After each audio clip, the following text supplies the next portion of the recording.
Okay, I'm going to use my hike in the Redwood National Park to talk about a simple, well-known term. Oh, what is this? It's like a cancer growing out of this tree trunk. Anyway, the term is called revolution or 革命 in Chinese. So revolution, the English word revolution, I would say, well, it has other meanings, of course. If something make one complete 360 turn, that's called one revolution. And if you make 100, it's 100 revolutions. And in fact, if you look at your car's tachometer, there is a RPM. It's called revolutions per minute. So a typical car engine runs between 1,000 and 5,000 or 6,000 revolutions per minute, depends on the type of engine. If it's a sports car, it runs much faster. Some of the higher end sports car can run at 9,000 RPM or even higher, I think. Motorcycles can go up to 8,000 or 9,000. But anyway, that's the number of 360-degree turns per minute. But the different meaning of revolution, of course, is the 革命, is the sudden change, sudden shift in something. It's a paradigm shift in something. So there are many famous revolutions in history, at least in social events. One, of course, is the Glorious Revolution in England, in Britain.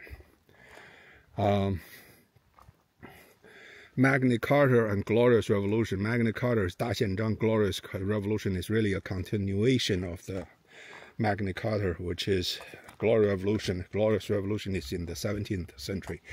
So why do you call it a revolution? Because these events is the first of its kind that put a specific constitutional or legal limit on the power of the monarchy. Because monarchy, by definition in the past, is that of what Thomas Hobbes described as the Leviathan, which is the absolute ruler. Has no limit in his power, no limit in what he can do. And this way, according to theory of Thomas Hobbes, you could maintain an ordered society. Because if there's no such absolute ruler, people could degrade, the society could degrade into a state of chaos or state of nature. In Chinese, it's called the 森林法则. Because if there's no single person to arbitrate, to adjudicate disputes, then people all consider what I'm doing is more important or is right, and what you're doing is wrong. Therefore, I will overpower you by force or whatever. So the Glorious Revolution, in this sense, put a limit on the monarchy, but give more power of constraint to the parliament. And, well, what is a parliament? Parliament is basically similar to the concept of that of constitution. Parliament, of course, is representative, but if you move one step, it's the Constitution. And the Constitution is a common legal document that functions as the absolute ruler. But the Constitution, of course, is not a person, but a set of rules, a document containing a set of rules that describes what everyone can do and cannot do. Best known example of that, of course, is the Constitution of the United States. So you can see this revolution pretty much moved the human society one gigantic step forward beyond the medieval absolute rule and absolute authoritarian rule. Of course, that's where I'm talking about Europe. If in China, you still have that kind of rule similar to the medieval Europe. Anyway, so that's the famous Glorious Revolution. And then you have the French Revolution, And I have a talk series on French Revolution, which is also a revolution because it creates a huge upheaval and chaos in France. But the result of that is a complete overhaul of the three estate system, of the clergy, the nobles, and the third class. As a result of that revolution, France moves first towards chaos, towards the rule by the bloody Jacobins and extremist dictators, and later become a French Republic. Of course, it went back and forth into a couple of other monarchies, but all those monarchies after Napoleon are pretty much just monarchy in name, no real stable system. But the French Revolution, we call it a revolution because it resulted in a complete restructuring of Europe as we know it today. Because before the French Revolution, Europe is mostly feudal, authoritarian, totalitarian. After that, there's the birth of Germany, there's the birth of constitutionalism, there's the birth of republics, and so on and so forth. After the French Revolution, of course, there is another one, is the Russian Revolution. As we know, that's another major upheaval, but the revolution in Russia resulted in communism. So from this we could tell revolution does not always end in improvement, at least if you judge by the results of it.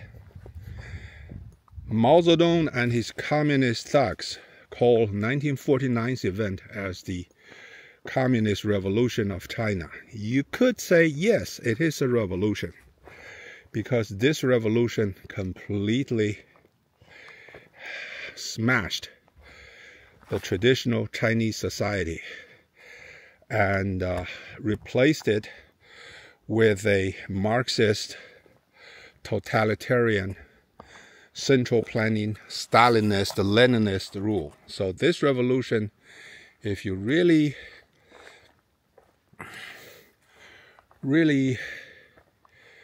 describe it, you would say this is a revolution that smashed Chinese tradition, replaced it with European ideology, except that they picked one of the most evil, most destructive, and most twisted, distorted ideology of Marxism, Leninism, and idolized monsters like Stalin and Mao himself. So that's a revolution.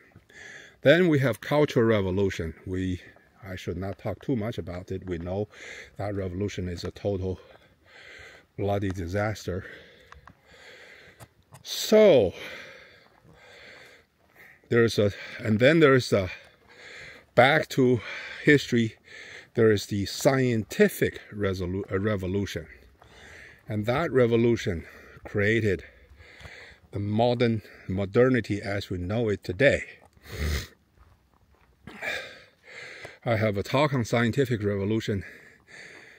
Roughly speaking, it started around the time of the Enlightenment. So, well, a little bit before that, there is a Copernicus, there's the Galileo, and Newton and Leibniz, and then Enlightenment. So, scientific revolution in human history is probably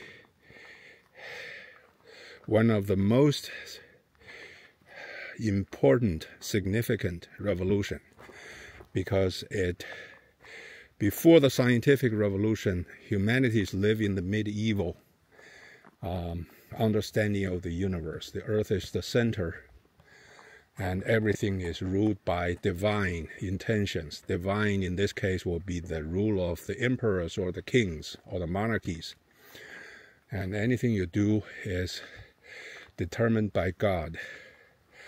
And anything that happened to you, whether it's good, if it is a good thing that happened to you, oh yeah, the God really took care of me. If it is bad, it means I must have done something bad. God is punishing me. So this is always a hindsight 2020. In other words, 马后炮. So before scientific revolution, human understanding is practically all inverted. They look at the results and find a religious reasons for it. But before the scientific revolution, there is, to some extent, I would call the ancient Greeks as the philosophical revolution in philosophy, because the concept of philosophy did not exist before the Plato, Socrates, and a bunch of other ancient Greeks. After them, people start to question, why is there a world? Why is there reality? Why do we exist? Why is there I shouldn't say why. What is the what the world is like, and is there a reason for it? So philosophy is more of an abstract way of raising questions. Of course, philosophy is closely entangled with theology, with the study of religion. I'm not going to go into detail. That's a long topic. Is covered in many of the talks, lectures I did on meandering thoughts, 思维漫游. Anyway, so scientific revolution is there, yeah, and then after that is the Industrial Revolution. Industrial Revolution, we say, yeah, it's really changed the modernity and all that, but if you really think carefully about it, Industrial Revolution is nothing but an extension of scientific revolution. Without major scientific discoveries, there won't be Industrial Revolution. So we may say today's information revolution, internet and all of that is a revolution. Yes, it is. But behind all of this is science. None of this is religion or theology or abstract beliefs. So revolution in general brings change. And in human history, mostly is change for the good. In other words, humanity generally make progress. And if we look at how we live today, compared to how we lived 100 years ago, 500 years ago, 1,000 years ago, it's a tremendous progress. And the bulk of that progress come from scientific revolution and industrial revolution. In fact, I forgot who said this, but this is literally true. The living quality, the quality of living, or quality of life today in a poor African country is likely better than the quality of life of a medieval or even 18th century European monarch. Think about it, okay? If you are King of France, let's say the last king, or let's say Louis XVI, yeah, you live like a king in the Palace Versailles, but you will not get ice in the summer. Clean, disease-free, sterilized water, or ice in the summer. And you could get ice even in African countries in the summer. You will not get electricity. You will not get telephone to be able to talk to anyone at anywhere in the world. And you will have to travel by horse. You can never travel even on a rusty motorcycle. And you will not have light after sunset. Your light will be that of a candle, which is weak and flickering. All of that can be done today in Africa.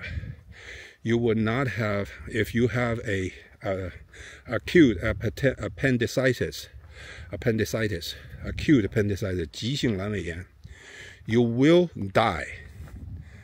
If it is serious enough, you will die in hours, even if you are king of France. But if you are in Africa, in most countries, it is possible to operate on you, and you will recover. And there are so many examples. Of course, you will not have television, you will not have telephone, you will not have anything electronics, you will not have any antibiotics. So the birth rate, the death rate, infant mortality in 18th century, 19th century Europe, early 19th century Europe, I would say 18th century Europe, it's about 20%, 30%. So in other words, 1 out of 3 infants born will die within a few days, sometime together with the mother. And infant mortality in Africa today is certainly not that high. In fact, the infant mortality in developed countries today is probably well under 1%, I think. So if you measured in these, the quality of life spaced 200 years apart is so dramatically improved.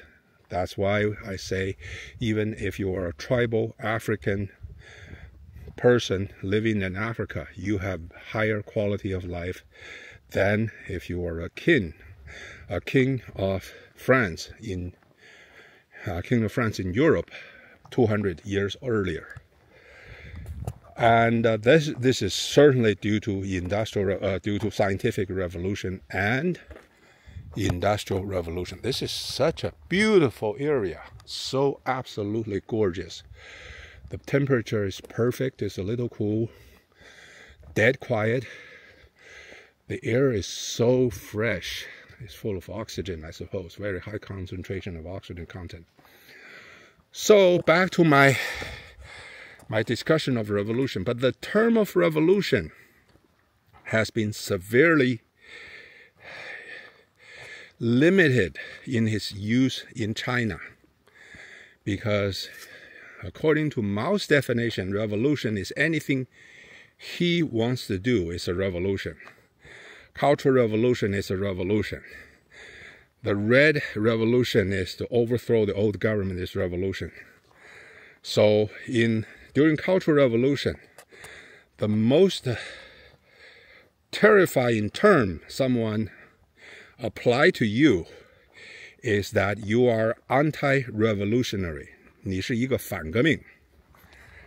And basically, if this term, anti-revolutionary, is applied to someone, officially applied, basically this guy is going to have to die, or die in prison, or die in labor camp.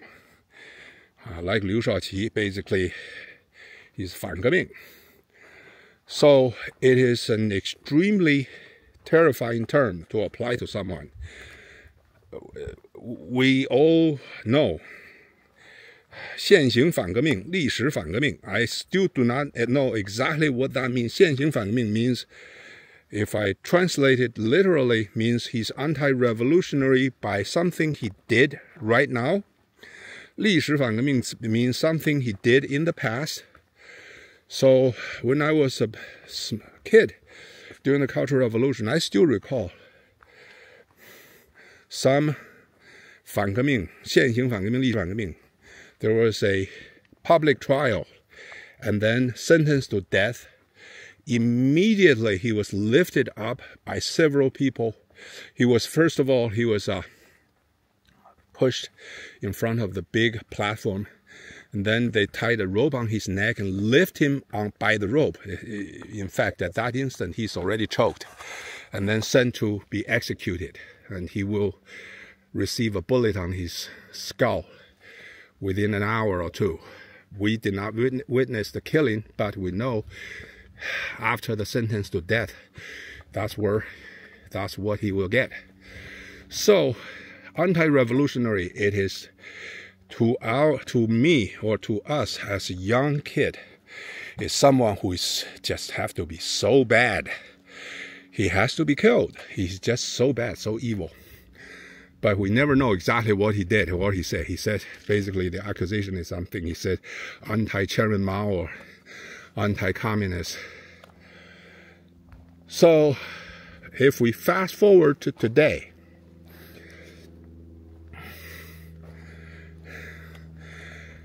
can we say we are revolutionary and you are not? Because during the Mao's time, revolutionary is a good word. Anti-revolutionary is the bad word.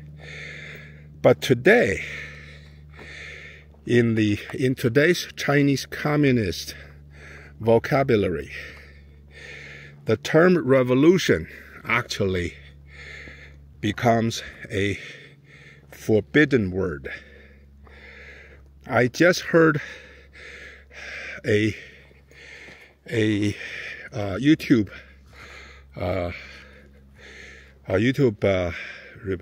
mentioning of someone trying to mail some books from Hong Kong into China.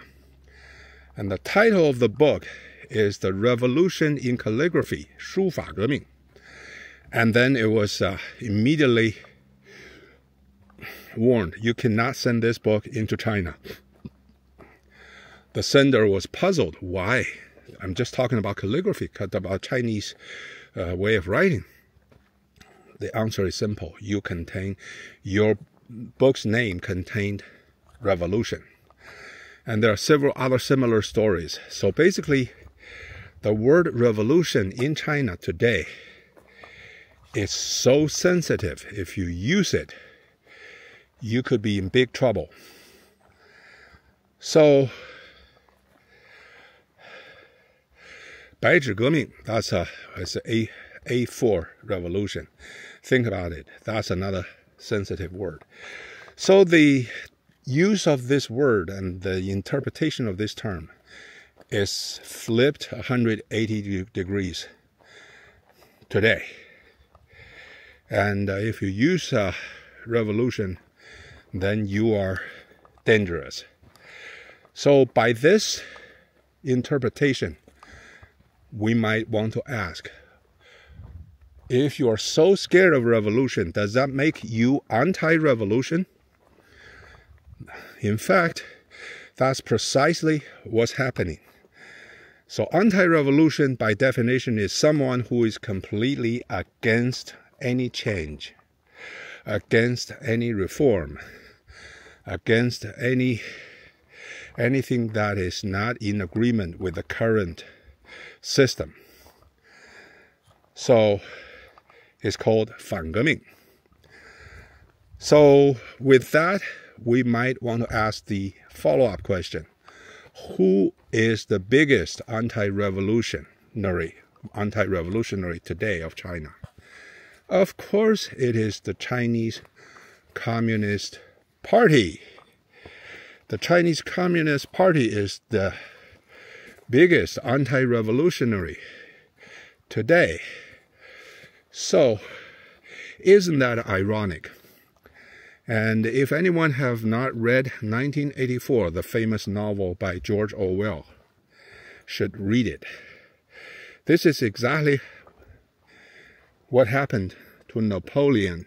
The Napoleon in that novel is the role of Chairman Mao or Xi Jinping today. He started the revolution by overthrowing his farmer owner. But then, towards the end of the book, he became that pig that behaves like the farmer. So he became an anti-revolutionary. And same goes with the other book he wrote, 1984. I said the first book is Animal Farm.